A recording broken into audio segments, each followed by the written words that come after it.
Hablaremos esta noche de bufones en A través de la historia.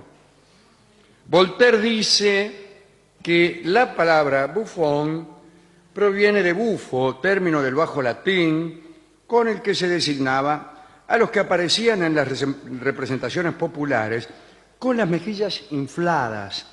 ¿Para qué? Para recibir bofetadas. Y todo esto a fin de que el golpe fuera más ruidoso y, según Voltaire, para que hiciera reír de mejor gana a los espectadores. La moda de tener bufones domésticos parece haber tenido origen entre los persas o en Egipto o quizá en la India.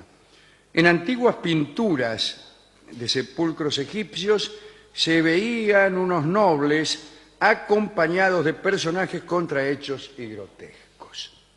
Pero doy unos datos más. En el Ramayana se cuenta que la esposa de Rama, la bella Sita se llama la pérfida extranjera, tenía a su lado un bufón que se encargaba de describirle las cualidades de sus amantes. No está muy claro esto. Un bufón que describía las cualidades de los amantes de Sita. Sí, me imagino que sí. Tiene gracia. Pero en tono de bufón, en tono de Claro, burla. claro, incluso para burlarse de Sita. Claro. Dicen, mire, su amante, bla, bla, bla, marca 1.33 la milla. Sí. Bien. En un pasaje del libro de Samuel puede leerse que el rey Akish, del país de Gat, tenía bufones de corte y que el mismo Salomón tenía un bufón preferido que se llamaba Marcolfo. Este Marcolfo tenía la cara ancha y arrugada, los ojos grandes, las orejas largas, los labios colgantes, la barba de chivo, me parece que lo conozco, y la cabellera como un matorral. Daba consejos a Salomón y era el único que osaba burlarse de él. Se burlaba de Salomón.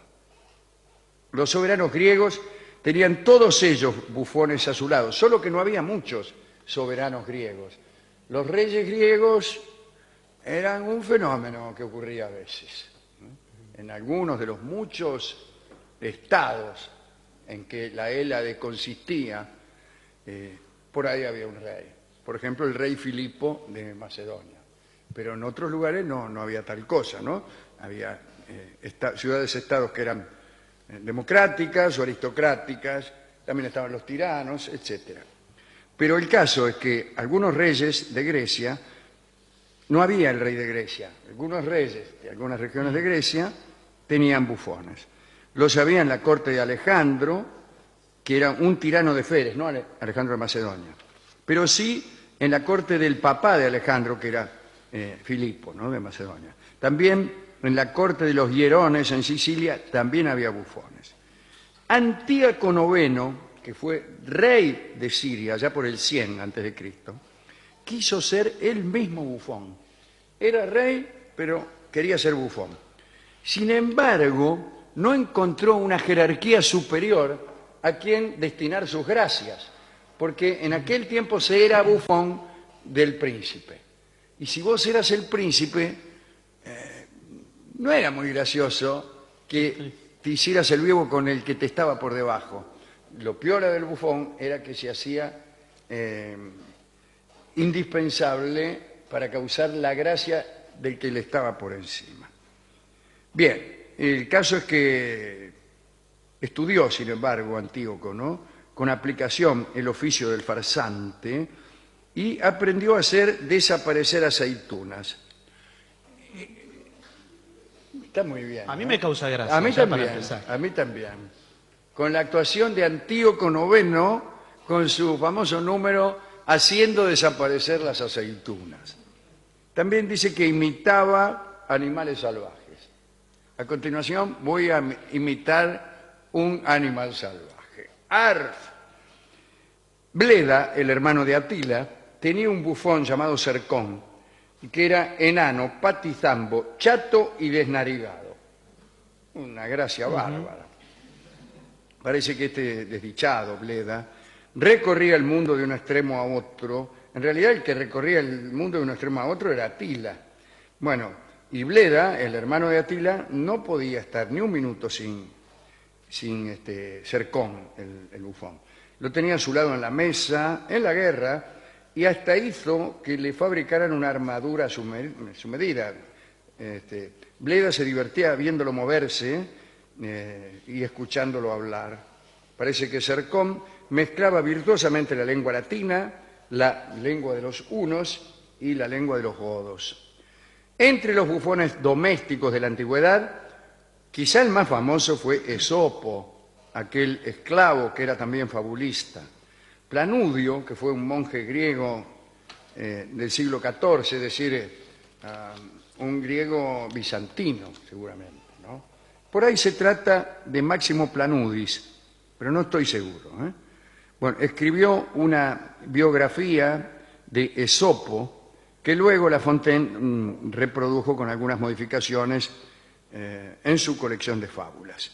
Según Planudio, Esopo era de una fealdad impresionante, pero era un gran actor y su elocuencia al hablar era poco común.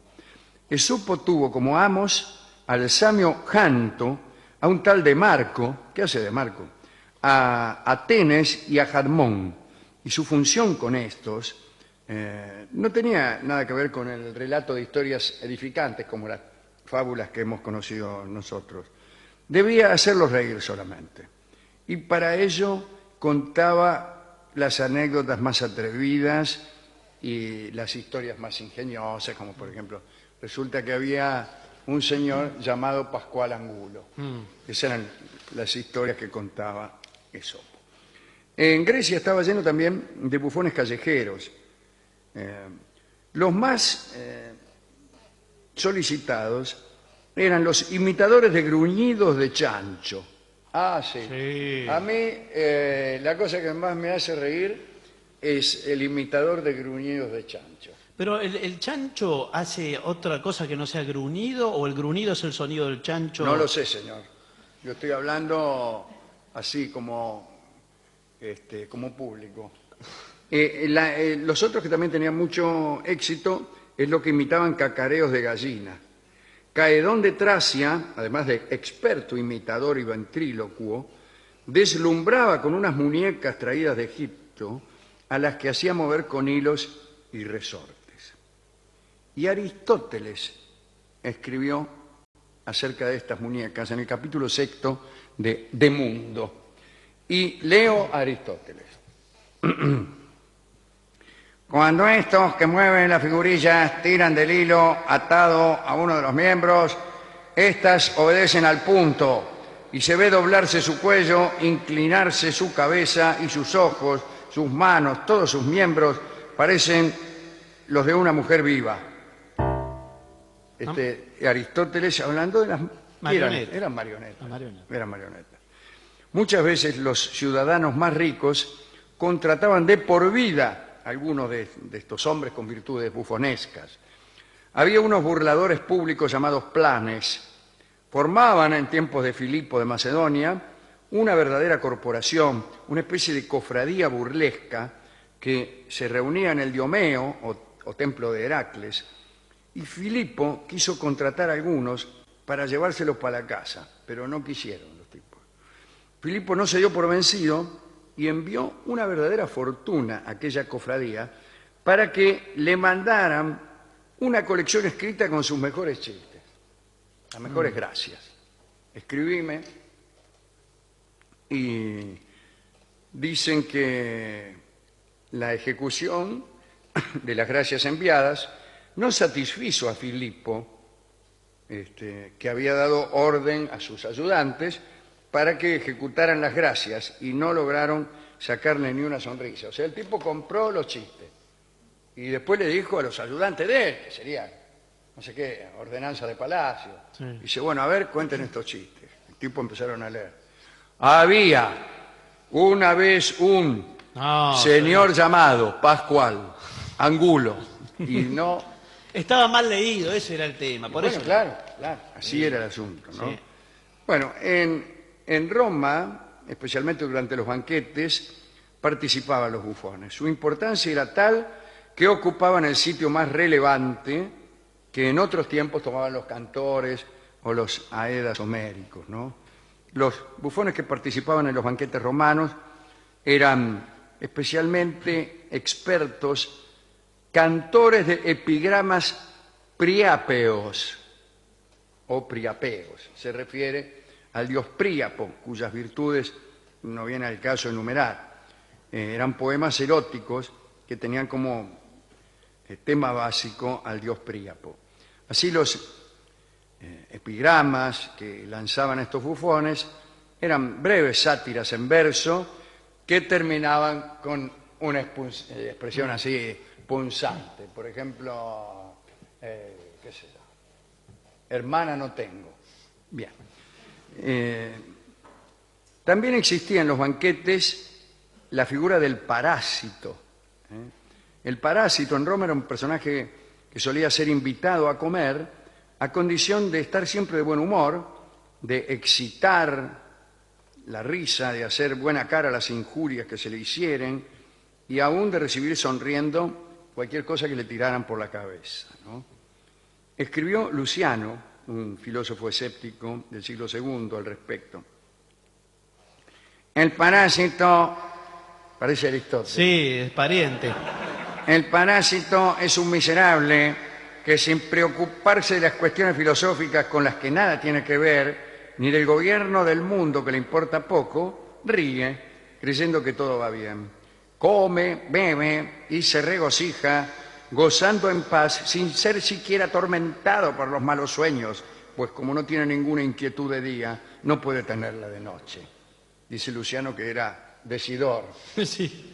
Digamos, para terminar, que el parásito a veces era reemplazado por un filósofo, que a pesar de su título no desempeñaba un oficio más digno. En realidad, este filósofo de banquete llevaba el nombre de aretálogo.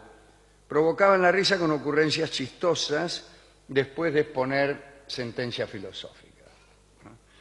Eran pensadores pobres que, no teniendo escuelas ni discípulos, frecuentaban los festines de los ricos y divertían a los convidados con burlescas disputas sobre el vicio y la virtud.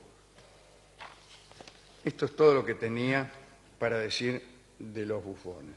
¿A usted qué le hace más gracia? ¿La imitación de un chancho? ¿La imitación de un chancho o un tipo que camina en cuatro patas? La imitación de un chancho es muy difícil de superar. Sí. Sí, es buena. Ahora, si el tipo en cuatro patas además imita un chancho, Ese es el más grande de todos. eso es Es irresistible. el más grande de todos. Yo fui a la discoteca y hablé con el discotecario y me contó chistes. ¿Muy graciosos? No, horribles. Un chiste es una cosa espantosa, ¿no? Sí, en general sí. Sí, sí, se va creando, como uno tiene que hacer así. Yo en realidad no los entiendo muy bien los chistes, no sé cómo, no me doy cuenta cuando terminan. Por eso me pone muy nervioso que me cuenten un chiste estando yo solo. Yo necesito que me lo cuenten con varias personas. Claro, que usted Yo se me dé río cuenta. junto con todos. Pero no me atrevo a pedirle aclaración al tipo. No, no, hay una etiqueta del chiste que tiene sus bemoles, sus códigos. Claro, peor es reírse incluso cuando el chiste todavía no terminó. Eso es peor. Ocurre, ¿sabe qué? Mucho en las radios, en donde hay uno que Dígamelo a cuenta mí. chistes y que el resto de los compañeros tiene que reírse. Y por ahí se ríe mucho antes. Y se ríe mucho antes, Pero inclusive- resulta que había una vez un loco que... no empecé. Claro, y se ríen todos, sí. Sí, Bueno, es así. el caso es que me contó varios chistes y después me sugirió, viendo que yo no me reía, que pusiera este tango que se llama Risa Loca. Bueno, muy bien. Y lo escucharemos en la versión de Horacio Salgán con Ubaldo de Lío.